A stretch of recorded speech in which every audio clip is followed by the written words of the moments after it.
Welcome back to Artem at Home. In this video, I'm going to be talking about all of the fights that have been announced by the UFC over the last couple of weeks, all the way down on the Big Marcel 24 Instagram page to this post here. Let's kind of get into it relatively quickly. There's a lot of fun debuts coming up. Now, this is a Neil Magny matchup against someone that is not an up-and-coming prospect. I do respect Magny. He always fights guys that are up-and-coming, and Zaleski Zaleski dos Santos is, of course, a veteran. In fact, he's actually older than Neil Magny. Now, he's still dangerous, though, and I do think that Magny, if he wants to win this fight, he's going to need to clinch for 15 minutes like he did against Phil Rowe. I think he probably could. Not so sure about that matchup, though. And another one, too, is William Gomez versus Robert Ruchala. This is very interesting because Robert Ruchala, of course, a former interim champion in KSW, his one loss coming to Saladin Parnassi, of course. However, Ruchala's good, man. Like, he really is a pretty solid all-round fighter, does have good striking, does have good grappling, and this is a good fight because it's going to tell us where does the KSW guys in general sit in the UFC rankings, because let's be honest, the Bellator guys, they've been looking a little bit fraudulent recently, and the UFC just recently signed two top guys from the KSW. They signed Robert Ruchala, and I do believe it was Sebastian Prisbis they signed, but I could be incorrect. It could have been someone else, but I know that they are a pure grappler, which is going to be fun. Maybe it was Jacob Wicklax. I think it was Wicklax, not Prisbis. But anyway, very interested in this matchup. I need to investigate Ruchala a bit more. Now we have Luis Garule versus Jesus Aguilar. Potential buy low spot on Garule. He really should be able to beat Jesus in this matchup. Jesus is a pretty solid grappler, has a good guillotine. But I think that Garule, man, I really rated him so highly when he took on, what's his name? Ode Osborne, man, and he just got knocked out in the second round. He looked so good on his Dana White's Contender Series fight against Piccinini, though.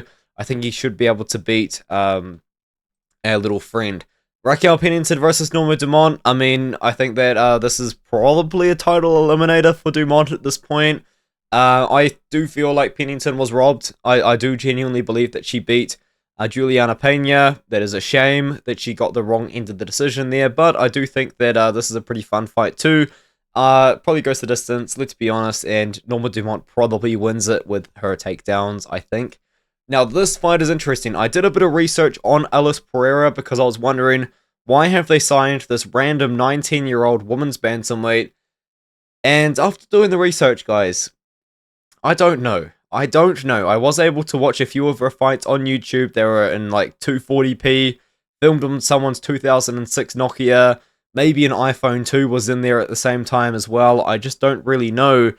And she looks okay. Like, I think it was her matchup against Samara Santos that went all 5 rounds, but she just took her opponent down and controlled her for 5 rounds. And Santos is 12-9, I think, and kind of has been just used as a building block for a lot of prospects. And then aside from that, she's not really beaten anyone of note. And Monster at Rendon, like, she isn't bad. I know she just beat Tamiris Vidal, I think, on short notice. She took on the Canadian girl whose name has slipped my mind, and she didn't look that bad in that fight. Like, I think this could be a bad matchup for Pereira. I'm not 100% sure what my take on the fight is right now, but I have done my research on Pereira, and I just don't know. Like, it's not like she's a former world champion and something, and she's gonna come in here like Raul Rosas Jr. and kind of look fantastic. I'm a bit lost on the fight. And the thing is, Rendon's not an easy debut either. You know, I can't think of someone off the top of my head, but there's definitely easier fights for her than Rendon. I'm a little bit lost with that matchmaking, personally. And now Edgar Chairez fights against Alessandro Costa. I've been wondering where Alessandro Costa has been, and I think he wins this fight. I think he actually knocks out Chairez. I know Chairez is a tough guy, man. He's a tough guy to get out of there, but I think Costa's the real deal. I think genuinely he might be one of the more underrated fighters in the UFC right now. His 2 losses have come on short notice to Steve Erceg, who we gave a lot of problems to in the first round, and he came on short notice against Amir Albazi and won the first round against Amir Albazi by boxing him up on the feet. Costa's got a black belt in BJJ. He's a very sick striker. As much as Chairez is fun and everyone loves him, I think Alessandro Costa is the real deal. Jeff Neal versus Carlos Prates. This is interesting to me, because Jeff Neal has a very tough sort of style for Prates. Now, I think a lot of people were saying about Prates on his come up that once he takes on a very tough boxer, that's where we're going to see him lose because, you know, Prates, he doesn't deal with pressure very well. I know Gary really exposed that, but, you know, it wasn't like just that performance though. It was also the fact that Carlos Prates as well. Was it Gary that Prates fought? I had to triple check this. Now that I said it out loud, I actually think that could be wrong. It was Gary. And Gary won that fight with a lot of pressure. And Jeff Neal's a very pressure-forward boxer, you know, and he's good. Jeff Neal's good. He's not a bum. But I do think that I'm going to have to favor Prates in this matchup. But I feel like Jeff Neal could learn a lot from the Gary performance, personally. Jocelyn Edwards is taking on Priscilla Cachoeira. Cachoeira is coming on short notice, replacing Mayra Bueno Silva. I'm not 100% sure how Cachoeira is still in the UFC. She's cheated a lot, multiple times. I think she's missed weight multiple times.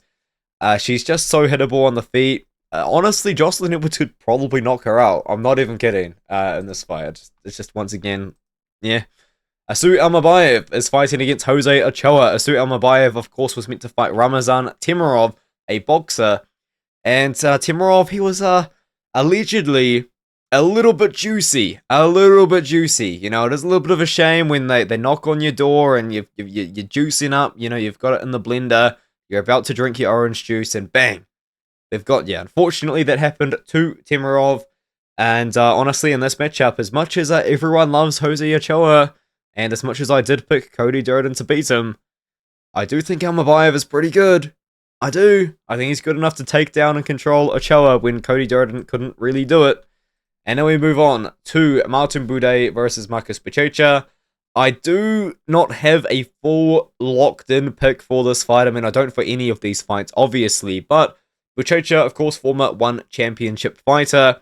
One of the GOATs of BJJ. Ridiculous BJJ credentials, world championships, Pan American championships. You name it, he's probably won it, and he's probably won it 6 or 7 times. Just, this guy is the man at grappling. Now, in MMA, he's looked good. A couple of good wins on his record, fighting for one championship, of course. Amir Ali Akbari and Anderson Silva from the Ultimate Fighter Season 28 in 2018. Don't forget that man. Now we got Modestas Bukauskas versus Paul Craig. Paul Craig apparently signed a new 5-fight deal. He's on a 5-fight losing streak, I think. Maybe it's 4 fights, I don't know. Dude, I don't think he wins this fight. I don't. I genuinely think Bukauskas beats him in this matchup, man. I feel like we're going to see Paul Craig go on a BJ Penn type losing streak in the UFC. I'm not even kidding. Now, Kiefer Crosby versus Song Kanan in Shanghai, in China. Pretty fun. The thing about Kiefer Crosby is he just can't grapple. Like, he just doesn't know how to do it. And that's not even, he just doesn't. He genuinely doesn't know how to. And I know Song Kanan is not a wrestler at all. He's a very slow striker. And if Kiefer Crosby's going to knock out anyone in the UFC, it probably is Song Kanan. Song Kanan, I thought, looked absolutely terrible against Ricky Glenn. That was an awful performance.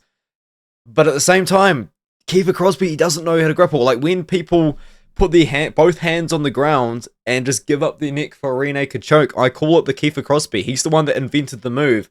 You just gift your opponent a submission victory. He doesn't know how to grapple. He just doesn't. And I think he could maybe get subbed. Maybe, in theory. Anyways, Felipe Bunez fights against Rafael Estevan. Estevan replacing Felipe Lima. Am I tripping? Or have we just not seen Estevan in a minute? I don't think he's fought in a while. But anyways, I do think in this matchup, Estevan should be able to win. Estevan's not that good. He's not as good as the 13-0 record suggests, in my opinion. And Bunez de Silva is a very big guy for the weight class. And is pretty fun. But Esteban should be the better grappler. Obviously not 100% locked in on that one either. Jackson McVeigh versus Bruno Ferreira. Bruno Ferreira taking him on short notice. This is a fight for Bruno taking on 2 weeks notice. Of course, Jackson McVeigh was meant to originally be fighting against Christopher Hewitt. Bruno Ferreira was meant to originally be fighting against Ikram Alaskerov. So technically, Jackson McVeigh is the one taking this fight on short notice against Bruno Ferreira. I don't like the fight for him at all. McVeigh has a very tall Muay Thai style. on the feet, and he just doesn't have great striking defense. Now, a lot of people were picking Hewitt to beat him. I was personally picking McVeigh to win that matchup. And this is a very similar fight. It is. Except it's Bruno Ferreira, not Christopher Hewitt, like a short little fat guy. It's Bruno Ferreira, pretty, like, somewhat very strong guy. Like, yes, he's still got a little bit of body fat on him, but he's a lot in better shape than Hewitt is. And I think he's going to knock out the debuting McVeigh. I like McVeigh, though. I've been following him since he made his professional MMA debut. And now we have Ante Delija taking on... of course, Marcin Tybura. Ante Delija, you have absolutely no excuse to have that much acne on your body and that little muscle definition. You're going to need to explain it to me, buddy, because you're clearly not hitting the weights, and you're clearly, potentially, allegedly, hitting something else. Now, I watched Ante Delija's fights. I saw him get taken down by Maurice Green, and that made me think, you know what? I don't think he beats Tybura.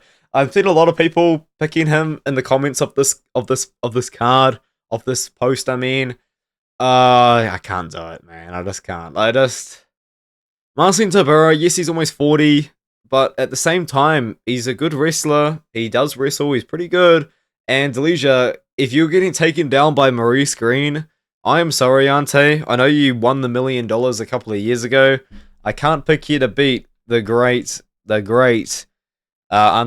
even Marcin Tybura, I forgot his name. Anyways, they've decided to sacrifice Eunice Dubin to Kennedy Freeman. Kennedy Freeman is awesome. I think she's great. She has fought actually at 135 pounds, if I'm not mistaken, throughout her entire career so far. And now she's coming down to 125 to fight in the UFC. Freeman is awesome. She has a lot of knockout wins. You don't see girls with knockout wins like Freeman does. She just is pretty cool, and I think that she's getting sacrificed. No, Dubin is getting sacrificed to her. Now, I know a lot of people picked Dubin to beat the blonde girl she got slept by, but, like, come on, guys. I know she knocked out Shannon Clark, and I know I picked Shannon Clark in that fight, and I know Shannon Clark was minus 1,200 in that fight.